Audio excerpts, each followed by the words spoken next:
So technically I didn't pay for this, but it was a bonus in a bundle that I did pay for, and I had access to Grow with Video live until the 12th of November, which was just last week Thursday. So I literally just finished watching it, right? 'Cause I just last minute like that. But also it was during the day when they were actually conducting it live, and I had work, so I couldn't catch it live even if I wanted to. Now, Grow with Video Live is a 3-day conference. I believe it is held annually by Think Media, and this year they had to do it as a live stream because of the pandemic. And it's usually centered around content creators and business owners, and basically anyone who wants to make money online and make an influence and an impact with video, with the largest video hosting platform, which is YouTube. This conference was jam packed with a lot of different speakers that they had, and a lot of different sessions each and every day, with there being about approximately 12 sessions each day. However, when they were doing it live, they had the main sessions and then they had simultaneous breakout sessions. Now, for those like me who got the upgraded tickets, or even the tickets where it doesn't expire and you have the recordings for life, you were able to get all the breakout sessions. However, if you were just attending live, I believe that you would only be able to attend one of the 4 breakout sessions each and every day. So there were many different sessions, and Sean and Heather Torres and people from the Think Media team hosted a good few amount of them, at least about 5 or 6 of them, right? And they had other speakers who had expertise in certain platforms or certain business types. They even had lawyers and other professionals who can give or share their wisdom with content creators that will be applicable for them in building their online business. So I thought that that was good and very helpful, right? So let's talk about Sean's segment. So he had several sessions which broke up the 10 steps to 100,000 US dollars in revenue, 100,000 subscribers that you would be able to achieve in just 1 year. Now, I just want to preface this by saying that I believe it took him a good couple of years to achieve that. I think for somebody like me, it's probably going to take 10 years to achieve at least the revenue side of it. I might be able to achieve the subscribers before that time, but in terms of revenue, it might take a while, right? And I want people to be realistic about that. I think a lot of the time they see people who reach to these levels and they come with all this positivity, and it's like, yes, you could do it too. Look at this person, look at that person. Basically, look at all the unicorns. And I like to say we are all just horses, we aren't unicorns. So just be mindful about that. Is it achievable? Yes, but it's probably going to take more than a year. Your first year on YouTube, more than likely you're not going to get 100,000 subscribers or $100,000 in revenue unless you have a really good product or service that you could sell and that you could market very well and be profitable with. Now, his 10-step framework really houses in on the business model of creating an online course, right?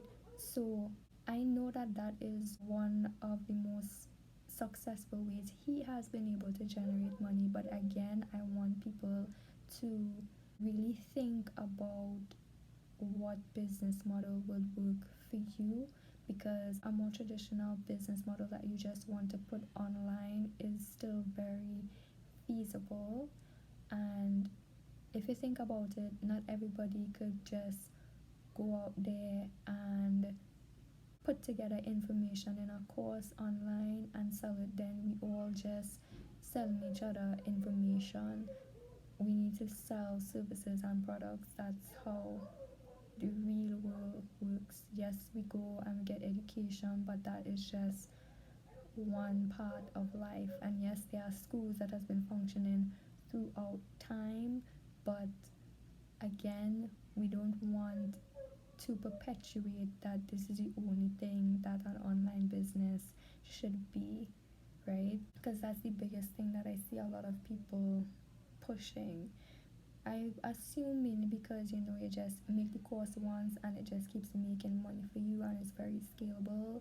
Yeah, but it doesn't mean that that has to be the route for you. But he believes that that is the best route, the most scalable route, the most amount of money that you'll be able to make in this online space. So that is what his 10 steps are usually is catered towards.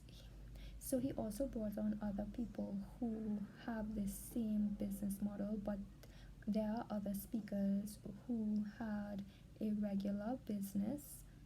They call it a brick and mortar business, but a regular business that they supplemented with online video using YouTube just to get more clients or to even add revenue streams to their existing business in terms of even e-commerce, selling products online or selling a service online, coaching or what have you. And he had somebody else come on who has a similar structure to him. So the person has a course, the person has a membership site, and the person also have a annual conference. So the same kind of setup that he has, and he went through the steps at which to reach there, which is a slow build. So again, what would be the best revenue stream for you in this season of your life is what you really need to look at. Now, I will now just highlight the persons that I like the best and learn the most from. But before I do that, I will mention Heather Torres from the Think Media team. Her segment was more motivational and building your confidence on camera and taking the first steps to get in front of the camera and record your first video and build your online business. So she was more from a motivational standpoint. She even helped you like brainstorm what your game plan will be after the conference, and that was basically what her sessions were on. They had Roberto Blake on, and his session was so deep in all the different ways you could monetize with a YouTube channel and basically all the revenue streams that you could possibly like make online that is connected to a YouTube channel, and it was awesome, right? And it went in detail and in depth, so it was very good. And there's this girl, I think her name is Risha Miller. She had a breakout session about Facebook and about like organic reach on Facebook and how to like use the power of Facebook like for free without doing ads. But she did touch on if you want to like boost up your post and if you want to do ads, yes, but she knows like her stuff on how to have great organic reach on Facebook, which Facebook has been like slowly like killing. They had people who talked about Instagram, TikTok, and live streaming, right? So even though I'm not really using Instagram or TikTok, it was good like information for when I want to dive into those platforms, because I really don't believe in having like a million and one platforms that you're all trying to figure out. I just do like one or two at a time and try to master that so then I could like move on and focus. They talked about LinkedIn. So I have an interest in LinkedIn and I have an interest in Facebook because I believe this is where a lot of my audience is. And LinkedIn is really a good place to learn on a platform to consider, especially because there are a lot of people who have more than likely money to spend on LinkedIn, right? That's number one. Like business people, career oriented people. So if you have a product that is good, like a business to business product, or even a mixture where it's something that could help the average working person and not necessarily like the average business owner, then that is a good place for you to like market yourself. And Michaela Alexis is the one who did the session on LinkedIn, and she went into like a little bit about the algorithm, about the platform, about the different features, about like how you should set up your profile, and how you should do video and all those things. And it was very, very insightful and helpful, especially if you don't know that much about LinkedIn. Then it gave you a nice overview of what the platform is, and that it is up and coming and something that you should consider getting on in terms of video, since we are YouTubers and video creators. Like not a lot of people are using video on LinkedIn basically, so you have an advantage if you get there now and early. Like just like with Instagram, and they're rolling out Reels, which is a new feature, like you need to get in that early because that's what they will be pushing, right? Like the only new thing, new-ish, because it's not even that new anymore. Like so like last year when Facebook was pushing Facebook gaming, like if you made a gaming page, like they were just pumping you out, you know what I mean? So always look at the platforms and what the new thing is that they're trying to do on the platform and jump on it, because they will be pushing that type of content. So for example, for YouTube right now is YouTube Shorts. Like I might make a YouTube short just now just to see how that performs on my channel. You know what I mean? Like those are the things that you need to do in order to, stay fresh and be up with the times, at least a little bit, right? The other thing that stood out to me was the podcasting session. So this one was by one of the Think Media team members, Omar El Katori, I think his name is, and he talked about why video podcasts in particular are like the most profitable, right? So he was saying like when you film your video podcast, like not only do you have like a video that you could post on a video hosting platform like YouTube, but you have the audio which you could now put on the actual audio podcast. You have little video clips that you could take from the video segment and post it on your other social media platforms. And even for those who like writing and have a blog, you could transcribe and put that into a blog post. Even help you with your show notes, your YouTube description, your caption for your Instagram or your tweets or your LinkedIn post, right?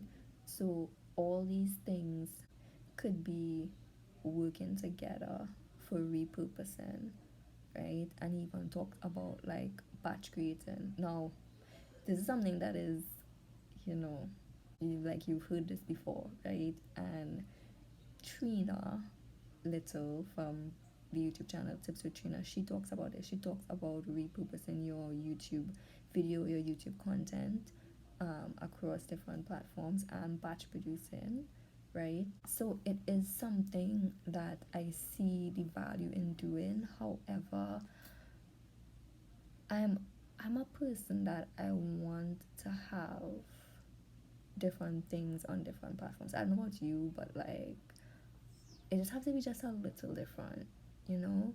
I don't want to be posting the exact same thing everywhere. And I understand that you're reaching new people on each platform because the persons you reach on YouTube will not be the same person you reach on Facebook, will not be the same person you reach on Instagram, will not be the same person you reach on LinkedIn, or same person you reach on a podcast, right?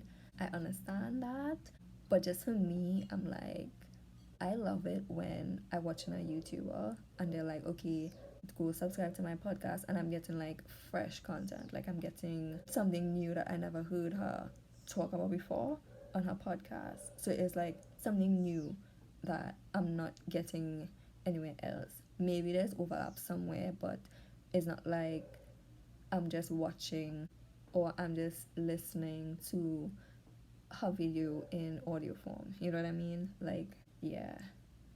But that's just me, you know. And I know everybody isn't like that, but that's just me.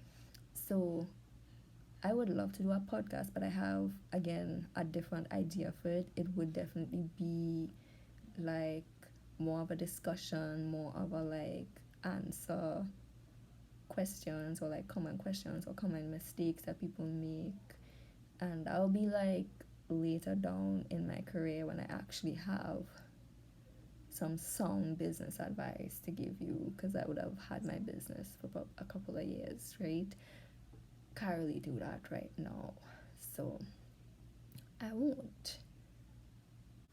So another great thing that I think that they did was that they had a lawyer do a session giving us wisdom, because he can't like for legal purposes say that he's giving actual legal advice, right? So he gave us some wisdom on what content creators should be doing, especially with their websites, and certain disclaimers that they should have. So that was a good session.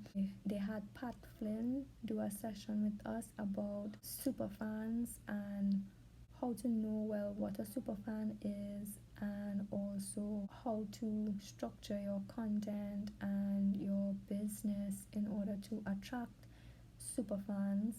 And it's basically boiling down to like put your personality into your business so that you could attract those type of people who would then attract more of your tribe or your ideal audience, right? So that you'll have more customers. And as a business, you need customers to stay sustainable, right? Right. And the last thing I want to touch on is that they also had sessions by sponsors or other companies that they were working with. So they had VidIQ do a session on thumbnails and how to create better thumbnails and improve that CTR so that you have people click on your videos more.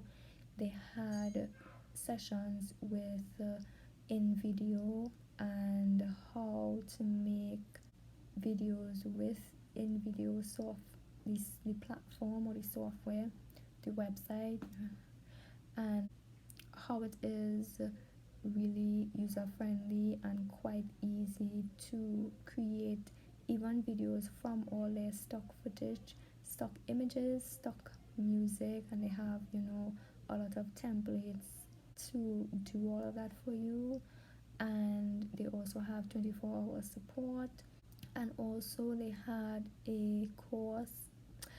a session on how to build an online course from one of those platforms or websites that allow you to host your online course. So in this case it was Thinkific, but if you don't know about Thinkific, it's kind of like Teachable. You may have heard about Teachable, or I don't want to say Skillshare, because Skillshare is more like a membership type payment model, but it's like those type of platforms where you host courses, your online courses on, So a person from that company themselves took you through like the process of planning a digital course and how to outline it and how to package it up, and the back end of Thinkific, and that how you could set up your sales page and email marketing campaign from that platform itself. So that was great, that was helpful. And so my overall thoughts is that they had some really good valuable stuff in terms of learning about the other platforms if you didn't know about them and you were interested in them, in terms of how to make money with YouTube and how to make some money online, about even being motivated to even just start a YouTube channel, how to successfully build a six-figure business around YouTube, and having an online course that is paired with your YouTube channel, like that business model. A lot of good information on that. They have some insights on having a regular business, but just some advice from people who have a regular business and how they use YouTube to kind of boost it, right? So it touched on a lot of different areas, a lot of different aspects. But if it is you were looking for something that was like deep and holding your hand through building and creating an online business, this conference is not, it's not that. If you're a person like me and you could just take these little tidbits and then run with it, do your own research and build a business regardless, then yeah, it would be helpful, it would be good. But if you're a person that needs hand holding, which I know most people are like that, I think they have inner circle and they were touting that throughout, not all the time, but throughout the conference here and there. That's what they were really advertising, that you join the Think Inner Circle, which I am not a part of. If I had known that that was what was really for building an online business, if I had done more research, then I probably would have just joined that for a year. But I already invested in their bundle with all their courses instead, so I cannot afford all of that. And I am more wise to know that the return on investment is not going to be so quick that I could spend all of that money right now. So that's the most that I am investing with them right now. However, and I can't speak on Think in a Circle because I'm not in it, and I'm also not going to speak on the courses until I have given it a year to work on my channel, and then I will make a review on whether or not it works, right?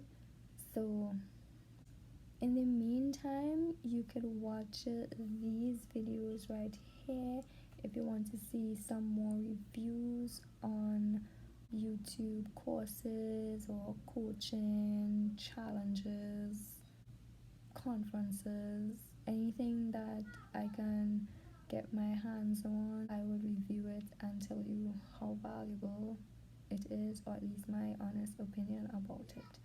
So I'll see you over there.